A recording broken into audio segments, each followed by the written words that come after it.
Hello friends, today we are going to discuss about protozoans. All protozoans are heterotrophs and live as predator or parasite.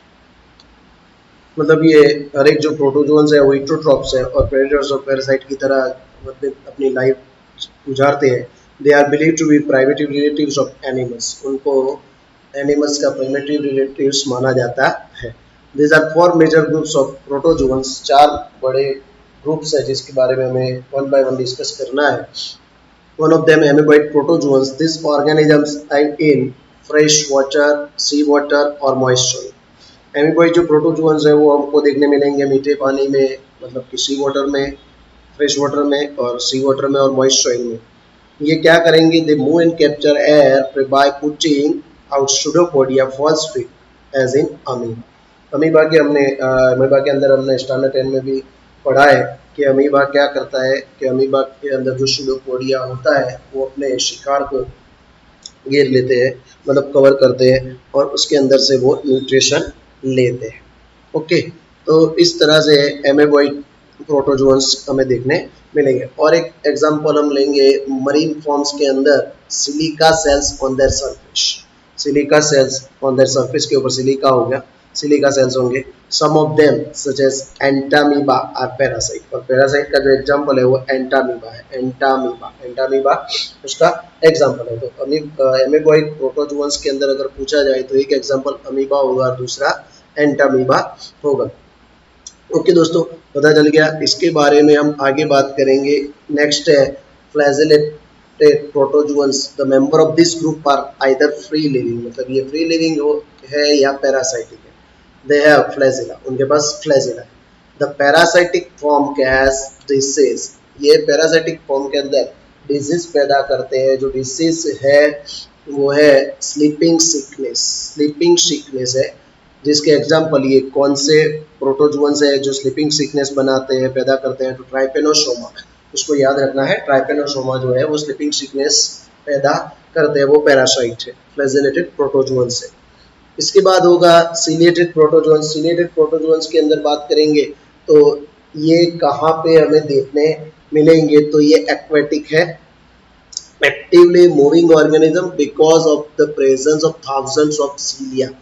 ये moving organism है क्योंकि उसके ऊपर बहुत सारे thousand of सीलिया present है. आपने पैरामीशियम आपने देखा होगा प्राइमरी लेवल पे या स्टैंडर्ड 10 के अंदर.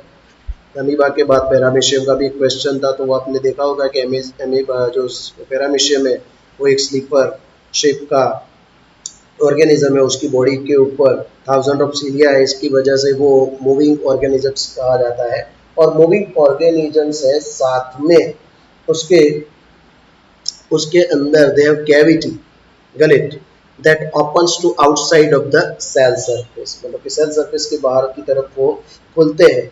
और उसके अंदर जो सीलिया है, जो सीलिया प्रेजेंट है, वो coordinated movement of rows of cilia catch the water laden with food to be stirred into the gullet.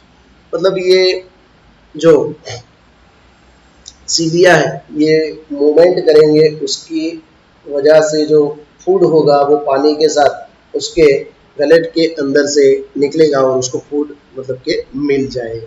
इसका एग्जांपल होगा पैरामीशियम. ओके, तो ये सीलिएटेड प्रोटोजोन्स हो गए. उसके बाद फोर्थ ग्रुप है स्पोरोजोन्स. स्पोरोजोन्स की बात करेंगे, इसके अंदर डाइवर्स ऑर्गेनिजम्स आएंगे that have an infectious spore like stage. इसके अंदर बहुत सारे मतलब कि डाइवर्स ऑर्गेनिजम्स है दैट हैव इन्फेक्टियस इसके अंदर इन्फेक्टियस स्पोर्स स्टेज इनके लाइफ साइकिल के अंदर देखने मिलते हैं. The most notorious is Plasmodium. सबसे ज़्यादा प्लाज्मोडियम को गिना जाता है, जिसको हम जानते हैं. प्लाज्मोडियम जो है मलेरियल पैरासाइट है, जिसकी वजह से मलेरिया की डिजीज होती है. विच कैज मलेरिया होता है. और disease which has a staggering effect on human population, मतलब कि ह्यूमन पॉपुलेशन के अंदर बहुत ही प्रॉब्लमेटिक है मलेरिया जो होता है. और आप मलेरिया कि ये जो प्लाज्मोडियम है किसके साथ आता है, कौन इसको लेके आता है, तो फीमेल एनोफिलिस।